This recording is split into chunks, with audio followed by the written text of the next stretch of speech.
Assalamualaikum warahmatullahi wabarakatuh. Perkenalkan, nama saya Dian Harmalia Andesta dengan NPM 22411067. Saya dari kelas manajemen 22C, mata kuliah Statistika Ekonomi. Di sini saya akan mempresentasikan PowerPoint saya yang berjudul Teknik Sampling. Yang pertama yaitu pengertian teknik sampling. Sampling adalah proses pemilihan sekelompok individu atau unit dari populasi yang mewakili karakteristik populasi secara keseluruhan. Teknik sampling merupakan metode yang digunakan untuk memilih sampel tersebut.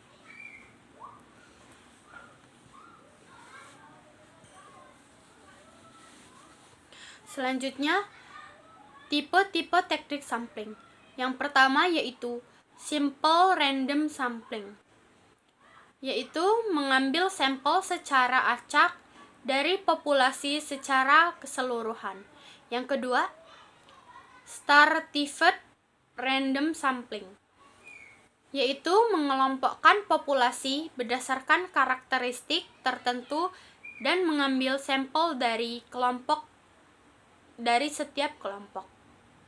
Yang ketiga, systematic sampling, mengambil sampling setiap interval dari populasi. Yang keempat, cluster sampling, mengambil sampel dari kelompok yang dihasilkan dari pembagian populasi menjadi beberapa kelompok.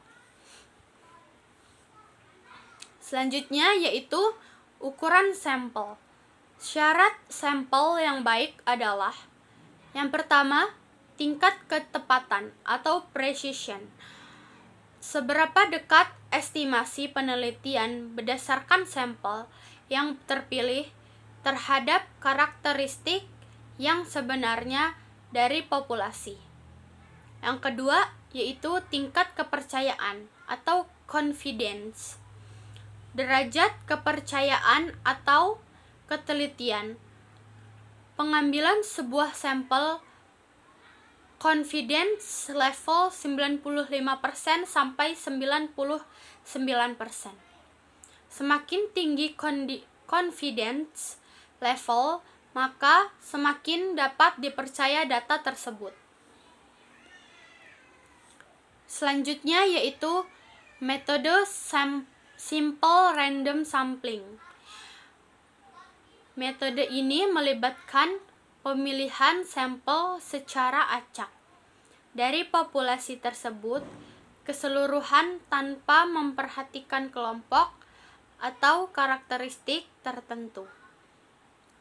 Simple random sampling bukan merupakan metode statistik yang efisien, karena kita tidak akan mendapatkan terwakilan yang baik dari populasi.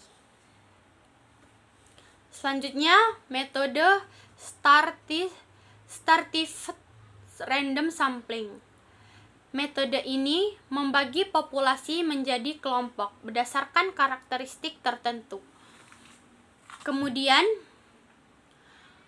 mengambil sampel dari setiap kelompok untuk memastikan representasi yang lebih baik untuk menggambarkan secara tepat tenang sifat-sifat populasi yang heterogen.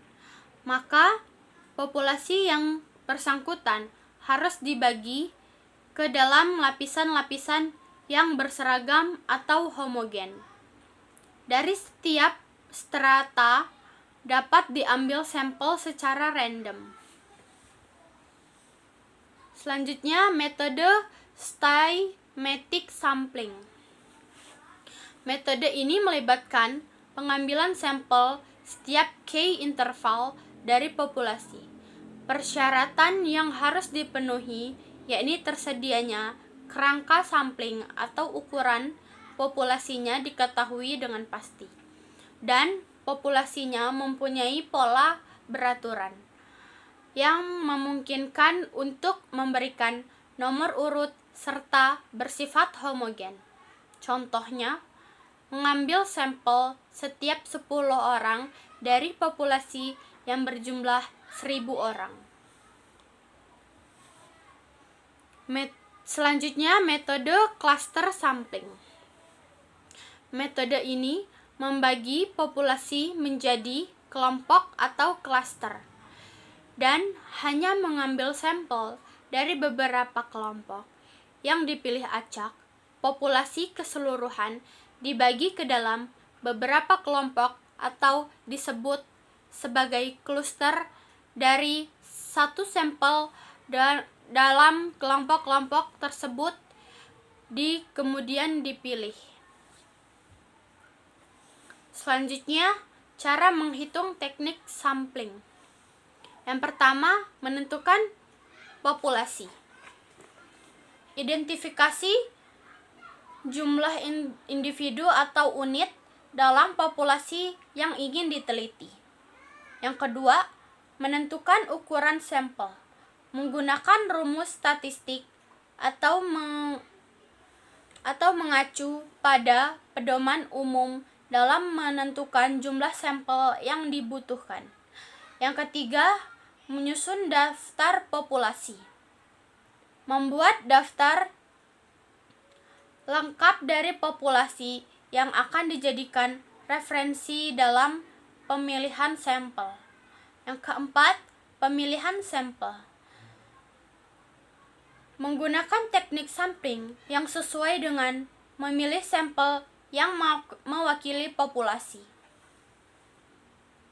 Selanjutnya yaitu kelebihan dan kelemahan teknik sampling. Kelebihan: biaya dan waktu yang lebih efisien dibandingkan dengan mengumpulkan data dari seluruh populasi. Yang kedua, memungkinkan perolehan data yang cukup representatif jika teknik sampling yang tepat digunakan. Kelemahannya, resiko kesalahan representasi jika teknik sampling yang digunakan tidak tepat. Terbatasnya generalisasi hasil penelitian hanya pada sampel yang dipilih. Kesimpulan penggunaan teknik sampling. Pemilihan teknik sampling yang tepat sangat penting dalam penelitian. Hal ini akan menentukan sejauh mana data yang diperoleh dapat mewakili populasi secara keseluruhan. Baik, itu saja yang dapat saya sampaikan. Bila ada salah kata, mohon maaf. Wassalamualaikum warahmatullahi wabarakatuh.